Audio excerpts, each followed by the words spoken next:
Yeah, I know what you're thinking. You can get a job in the Middle East simply by trying or by magic, through others, or by fluke.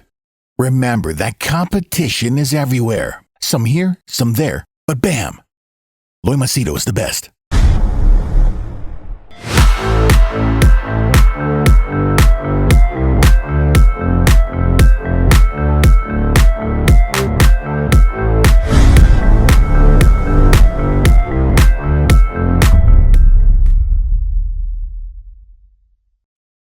Alright, in this video, I'm going to share with you my thoughts about Tyson Fury versus Francis Ngannou. And the reason why I'm going to share my opinion is because I'm a fan of MMA, mixed martial arts, and I also do watch boxing, and big fan and admirer of Tyson Fury. Okay, so I'll give you my thoughts. You feel free to tell me if I'm right or wrong. Okay, so in case you're new to the channel, my name is Loy Machedo. I'm a personal branding strategist. My key service that I provide is well-paying jobs in the Middle East, especially Dubai. And people book my services for coaching on personal or professional issues. Details are put down in the description. Okay. So now the question, as a fan, what do I think about this? Now, if you see my previous video, I made it very clear that I felt Francis Ngannou made a very big mistake. Okay. And there were people who are not very happy with this. They consider Dana White like a dictator, UFC as a monopoly, which is a fact. UFC is more or less a monopoly, but it's not that they exploit fighters, all that. It's the game that is how it's played. Don't think boxing rewards fighters with big sums of money. Boxing is even worse. It's just that UFC, because it's put in the spotlight, they kind of focus on that. If you actually check most of the other MMA promotions, it's very clear that some of them don't even pay as much as UFC. Only there are some fights like maybe the PFL that shows $1 million for the winner for this person. What about the rest of the other fighters? Okay, anyway, in this video, I want to give you specifically Tyson Fury versus Francis Ngannou. What do I think of this fight? Because I think some of the people who don't like UFC and who like Francis Ngannou, they wrote to me and said, so finally you have to eat your words, right? Francis Ngannou won. He proved to Dana White. He stuck his middle finger in front of Dana White and he has achieved the dream. And yes, let me tell you, you are jumping too far ahead. First, let's understand the stats. Okay, here are the stats. You can see it on the screen. I'll put it up. Fury has 33 fights, boxing, Francis Ngannou 0.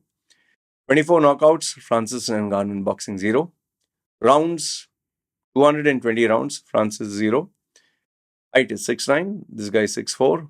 Reach is 85, which is more, his is 83. Age is 34, Francis is older, 36. So now the question is, when you see the stats itself, a guy who has 33 fights versus a guy who has 0, can you really take this fight seriously? See, MMA style boxing is different from pure boxing. Pure boxing, you have to move. It's all dependent on your hand speed and your leg movement. There's no takedowns. There's no jiu-jitsu. There is no, judo. There is no ground and pound. Okay, in boxing, they don't have any of this. In boxing, you only have to focus on moving your hands, your legs. Boxing. It's only one discipline and you focus all your energy in that one discipline for the rest of your life. But MMA is so bloody tough. You have to focus on takedowns, on being a wrestler, on karate, on kicks, on jiu-jitsu. So many disciplines, man. So it's like your attention is scattered throughout so many other things. So you might not just focus on boxing, you'll focus on other things and you'll say, my boxing is average, my boxing is good, let me not focus on this. So when someone is exceptionally good at only one skill and you are the jack of so many skills, do you think you can win? See, if Tyson Fury had fought Ngannou in the MMA ring, I would say 100% Francis would win. Francis doesn't stand a chance. Even a lucky punch, he will not, because Tyson Fury is not dumb. Now, That having been said, let's move to the next one. The biggest question of them all: is this a real fight or is this an exhibition? Exhibition is totally meaningless. Floyd Mayweather has been doing it. Oh, he's going to fight this guy. What do they do? Just they just do a sparring session, man. Logan Paul, KSI, they just do these gimmicky fights. And for a pure enthusiast or a person who's passionate about boxing, they hate this. This is only for the social media fans. You will get a 6-footer, you will get. It's like all these gimmicks that they have. Nobody takes them seriously, man. So, number one, is it an exhibition fight or is it a real fight? And if it's a real fight, I told you, I give you the stats. The second one is, the title, is it recognized by the World Boxing Association or is it manufactured by Saudi, the Kingdom of Saudi, the world champion, they'll say, but it's from Saudi. It's not recognized globally. Is it going to be that? Okay. The third one, are you going to follow the rules, pure rules of boxing, where a knockout is allowed? Or are you going to modify these rules that, yeah, we're going to punch, we're going to hit, but no knockouts are allowed?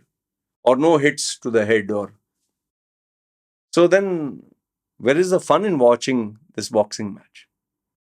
Okay. Then fourth one. Yeah, people are saying, hey, Francis Ngannou, yeah, woo. Do we know how much money he's going to make? Tyson Fury for sure will make a big amount of money. How much is Francis Ngannou actually going to make? You think they're going to reveal this? Like, say, Tyson Fury, $30 million. Okay. What is Francis Ngannou going to get? 1 million, 3 million, 10 million? Yeah, I know what you'll say. Yeah, he's earning more than UFC. But how do we know his actual earnings of the UFC? Has Francis Ngannou showed with evidence how much did he earn per pay-per-view?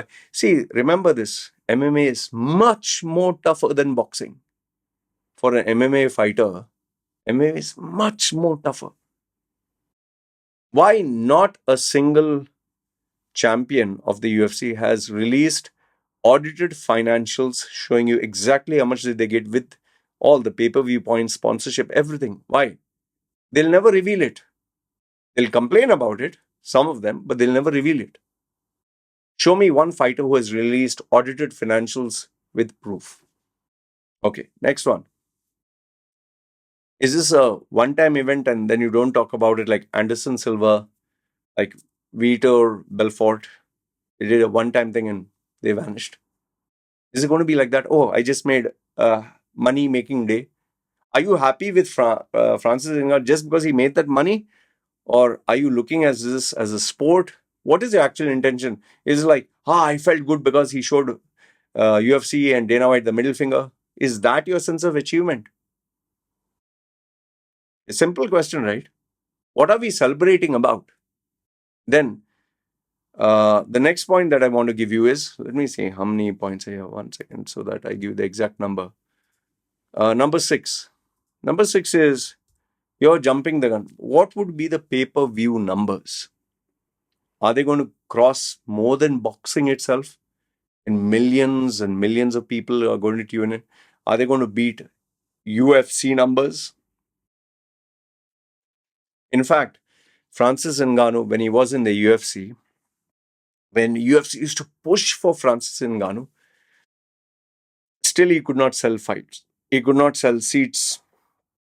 He could not bring asses on the chair. Nobody wanted to see Francis Ngannou. Even his fight with Cyril Gane, where they were supposed to have animosity between them, there was no interest. There was no buzz. Like Brock Lesnar versus Shane Carvin, there was so much of buzz, millions and dollars, of interest, and they were hitting records in terms of pay-per-view buys, like Conor McGregor. Do you think this guy has that charisma? Francis, I'm going to fight for my country in Africa. See, he is a rags to riches story. He's an inspiration for many people in Africa or Nigeria or wherever he's from. That I will not take away from. But he is not a bankable fighter. He is not a celebrity like Conor McGregor. And If your only sense of greatness and achievement, he showed Dana White the middle finger, ha ha ha, he showed UFC, then you're not a boxing fan, you're not a MMA fan. This is just a personal bias that you have against the UFC or Dana White. It's so stupid and silly, man. And last, if not the least, the final point, which is a big question for you: what are the terms and conditions of the fight, and why have they kept it hidden? Why don't they reveal it? Good question, right? See, when you don't reveal something, no, you can make a lot of claims, a lot of speculation. That's, I mean, you can claim anything you want. See, end of the day, this fight is a money-making day for Francis. Okay, hopefully it's a money-making day. We still don't know. And it is Francis's way to show Dana White and UFC and MMA world, yes, I did it. But did he actually do it? Like, see, ever since he joined the PFL, what have they done? Simple question. What have they done since the past 1 year? Nothing. Just glorified this guy in a big way? Nothing. He has not done anything. If you really ask me, for the legacy of a fighter, an actual fighter, UFC is the best. UFC is the pinnacle. If he had joined Bellator, if he had joined any of the fighting promotions, I would still give him the credit for it. But he was asking ridiculous numbers, ridiculous terms and conditions, and one championship CEO. What he said? He wanted to be part of the board. He wanted this, he wanted that. That one championship CEO doesn't need to lie. And obviously, Francis Ngannou said, oh, he's a backstabber, he's two-faced and all that. It's all bullshit.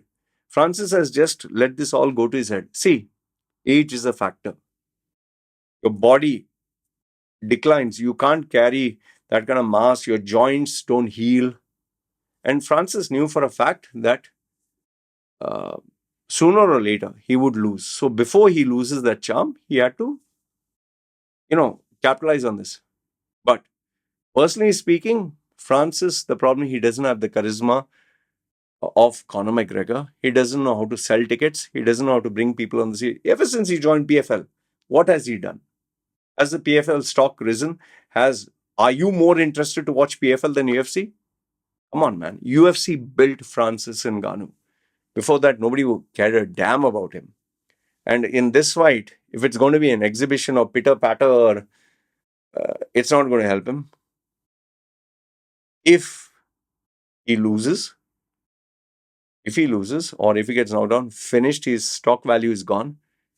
And I don't even want to get to the possibility of him knocking Tyson Fury, which is not possible. It's not going to happen. Not even as a remote possibility.